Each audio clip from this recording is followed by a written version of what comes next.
You know what's wild? I spent years thinking I struggled with self-worth because something was broken in me. That I needed to hustle harder, prove more, shrink myself in some places, and overcompensate in others just to feel enough. But here's the truth, and it hit me like a punch in the gut the first time I really saw it in the research. Self-worth isn't something you earn, it's something you remember.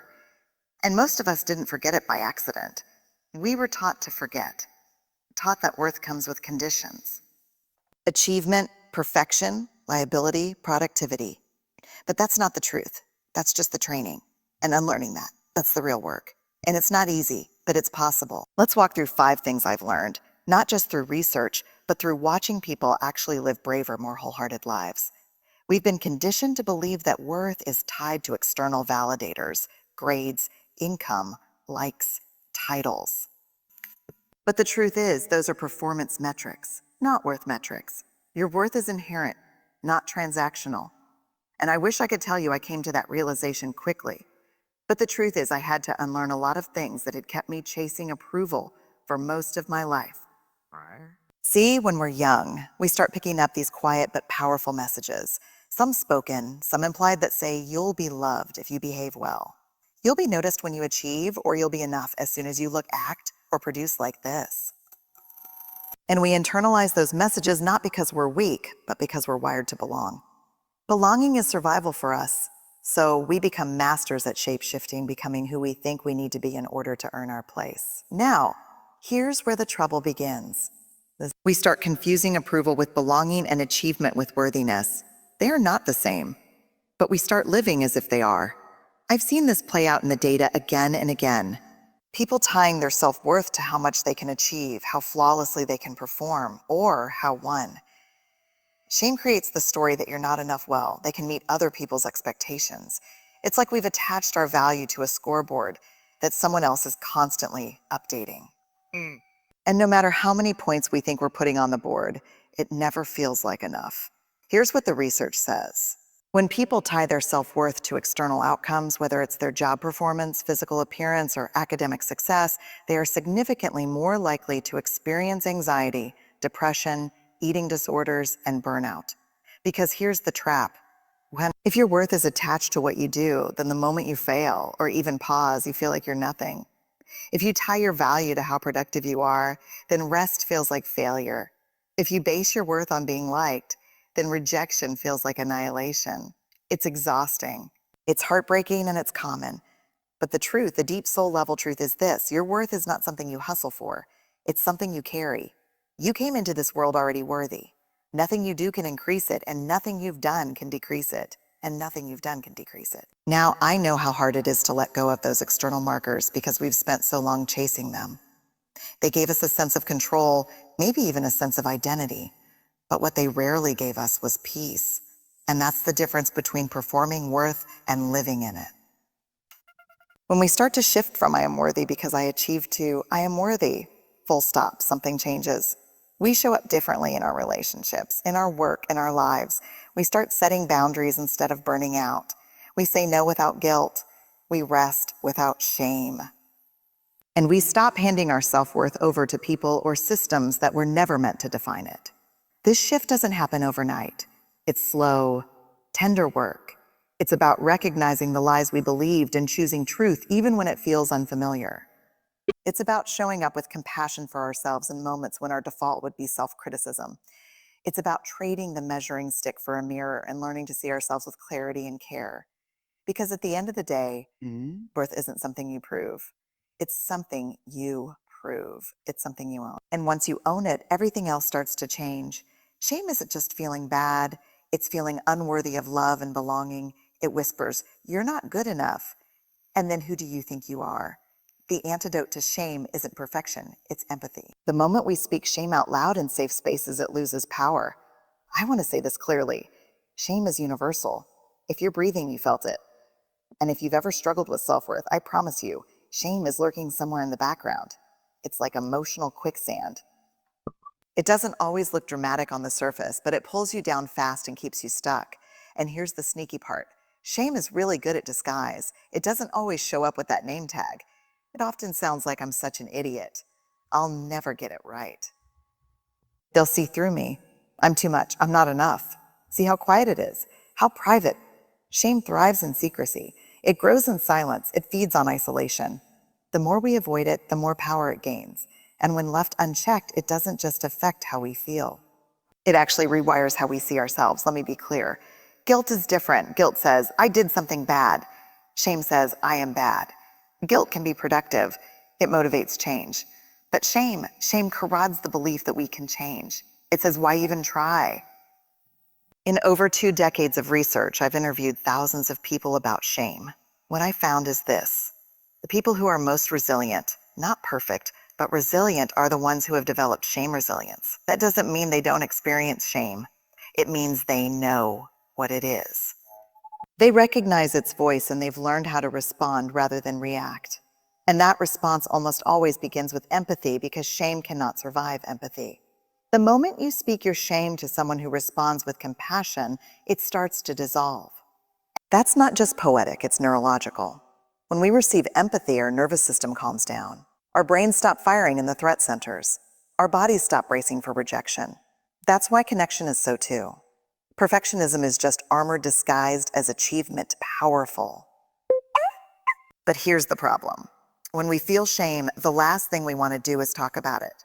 It feels like the most dangerous thing in the world. Because shame tells us if anyone really knew this part of you, they'd leave. But the irony, the cruel twist is that the more we hide, the more we feel alone, and the more we believe the shame story is true. So we need to flip that script. We need to learn to name it. This is shame. This is what it feels like. We need to practice reaching out. RT, reaching out. Can I tell you something that's hard for me to say? We need to surround ourselves with people who respond with, I've been there too. I still see you. I'm not going anywhere. That's empathy. And that's what breaks shame. But it starts with us. It starts with our willingness to recognize shame in the moment, to speak it out loud, to stop letting it run the show from the shadows.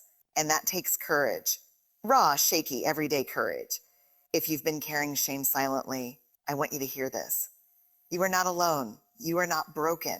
The story shame has been telling you is not the truth. You are worthy of love and belonging.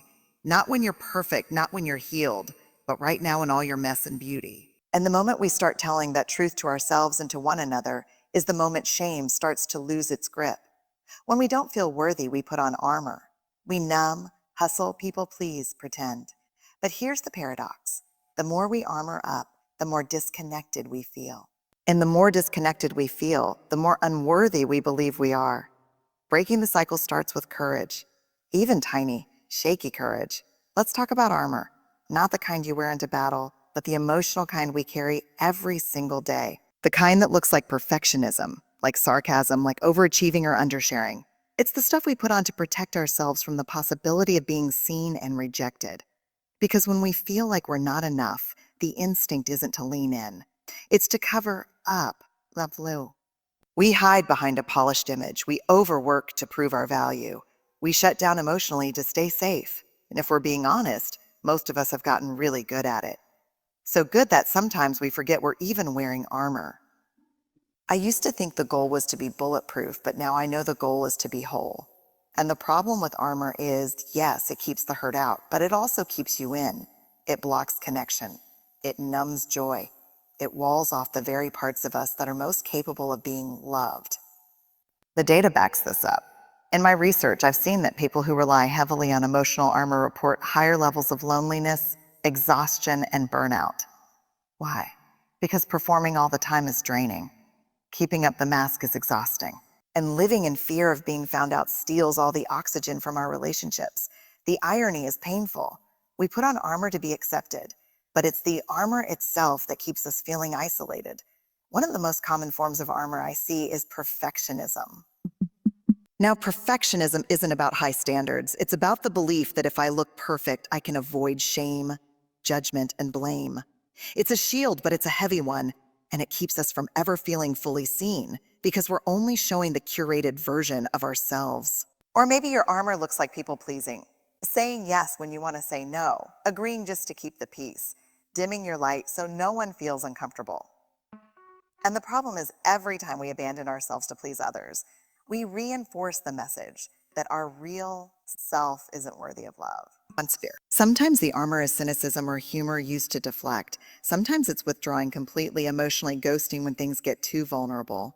Sometimes it's working so hard, so fast that we never stop long enough to ask, what am I running from? But here's the good news. The armor isn't who we are.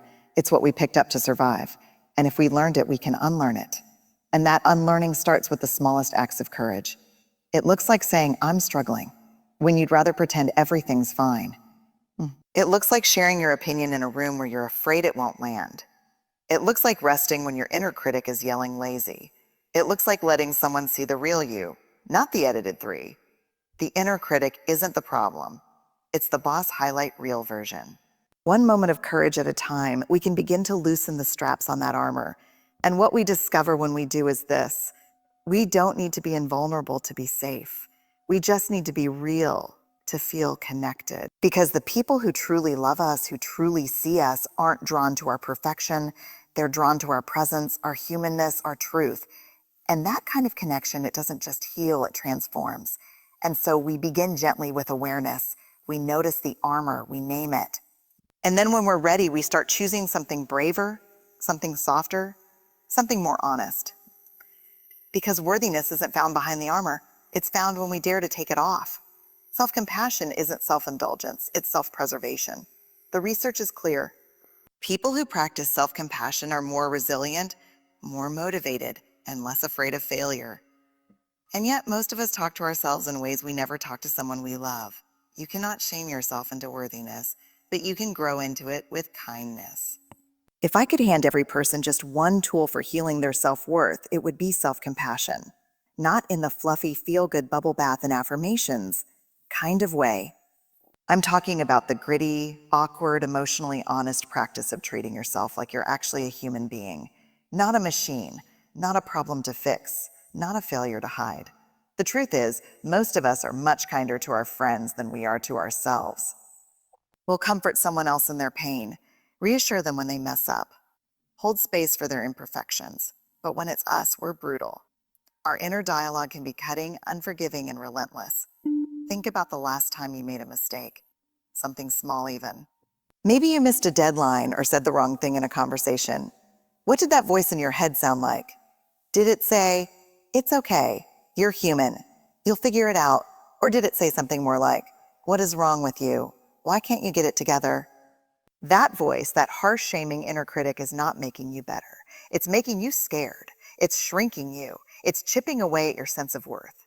Here's what the research shows. Self-compassion isn't a weakness. It's not a way of letting yourself off the hook.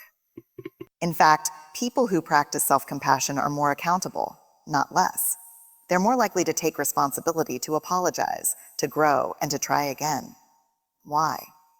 Because when failure doesn't equal worthlessness, it becomes a place you can actually learn from. When you're not afraid of being torn down by your own voice, you're more willing to take risks. You're more creative. You're more present. You stop living in constant fear of getting it wrong and start living in a way that's grounded in self-trust. One of the myths that keeps us from practicing self-compassion is this idea that being hard on ourselves is necessary to succeed. That shame is a motivator, but let me be clear, shame is not a tool for transformation. It's a weapon. And when we use it against ourselves, we don't rise, we retreat. We hide. We collapse under the weight of not enough. Self-compassion, on the other hand, is how we build the capacity to hold pain and still move forward. It sounds like that was hard and I'm allowed to feel it. I'm not the only one who struggles with this. I made a mistake, but I'm not a mistake. And those aren't just nice sounding lines. They're rooted in the core components of self-compassion. Mindfulness, common humanity, and kindness. Mindfulness helps us notice when we're in pain without getting swept away by it. Common humanity reminds us that we're not alone in our struggles. And kindness invites us to treat ourselves the way we treat someone we love. Here's the deeper four. You can't heal what you keep hiding truth. Worthiness and self-compassion are inseparable. You cannot feel worthy while treating yourself like you're unworthy. It just doesn't work. So when the inner critic pipes up, and you have a choice. You can let it run the show, or you can pause, breathe, and say something different. You can meet that voice with curiosity instead of judgment. You can choose softness instead of shame. And maybe that doesn't come naturally at first. Maybe it feels awkward or even silly. That's okay. New patterns always feel unfamiliar at the start. But with practice, real intentional practice, self-compassion becomes a new way of being. And when that shift happens, it doesn't just change how you talk to yourself. It changes how you show up in the world, because when you believe you're worthy of your own kindness, you stop settling for spaces that require you to abandon it. The foundation of real self-worth is built in safe, authentic connection. We are wired for belonging, not fitting in, but true belonging where we don't have to hustle, hide, or shrink. We heal in community. And that healing begins when we stop trying to do it all alone. It's also outward in the way we connect, the way we're held, and the way we hold space for others. So here's what I want you to remember. You are not broken. You are not behind. You are not too much. And you are absolutely unequivocally enough. Your struggle with self-worth is not a flaw in your character. It's a reflection of the messages you've received, the stories you've carried, the armor you've worn just to make it through. But you don't have to live from those stories anymore. Not now, not going forward. Because now you know the truth. That worthiness isn't something you hustle for, it's something you already have. That shame only thrives in silence, but you can speak it out loud. That the armor you built to protect yourself can be gently laid down. That kindness toward yourself isn't weakness. It's courage in action. And that connection, real safe, loving connection, isn't a luxury. It's your birthright. Closing words. You were never not enough. The work of reclaiming your worth isn't easy. It's not neat or linear, but it's possible. It's powerful. And most importantly, it's yours. No one else can walk this road for you, but you also don't have to walk it alone. So be gentle with yourself. Speak kindly. Take off the armor one piece at a time. And when you feel the old voices creeping back in, pause and choose differently. Aptan, choose courage. Choose to show up. Because the world doesn't need a perfect version of you. It needs the real you. The whole, honest, brave, messy, beautiful you. And you are absolutely worth showing up for. Good luck out there.